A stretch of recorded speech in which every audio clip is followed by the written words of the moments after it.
I'm Steve Ross. I'm the executive principal of a consulting firm called Riskmasters Inc. We're based in New York and serve clients around the world.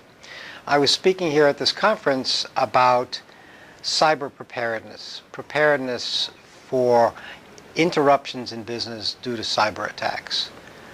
To my way of thinking, the business continuity community has got to step up to the fact that we are not only dealing with disruptions caused by physical events, fires, floods, snowstorms, and the like. Today, the biggest threat to business, in my opinion, to the continuity of business, is directed, targeted attacks against companies, specifically to either steal information or to disrupt their operations. I've had enough clients who've gone through this right now to have come to that realization, and equally to the realization that existing disaster recovery plans simply don't work. Existing disaster recovery plans simply don't work. Why? Because disaster recovery plans are based on the concept of, I've got a data center over here, and if anything ever goes wrong, I will simply transport the data and the software to another place and resume business from there. But if you're the victim of a cyber attack, when you go from point A to point B, you bring the problem with you. Or if you don't bring the problem with you, the attacker will follow you to where you go. You need to recover in place.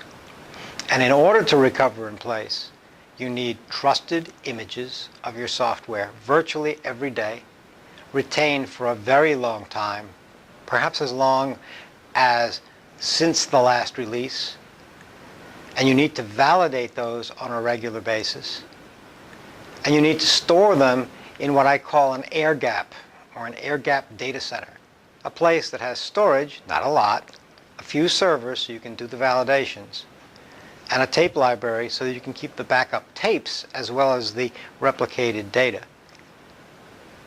replicated software. All of that, plus you need the right people with the right skills, which is what I talked about at this conference. What is generically called a CERT, Computer Emergency Response Team. But it's not computers, it's whole networks and architectural environments. It's not just emergencies, it's preparedness. And it's not just response, it's having an entire program that builds up the resilience of IT against the potential for an attack. Unfortunately, in the world today, when a system goes down, we can no longer say, oh, that was probably just a bug. Oh, that was probably just a broken pointer. We'll fix it. Oh my God, there's evidence of an attack. Nope. If we see something go wrong, we have to say, that could have been an attack. And only once we've validated that it wasn't, can we treat it as benign. We've got to shift the burden of proof away from acceptance of failure to acceptance of the probability, or at least the reality, of a hostile environment in which we work.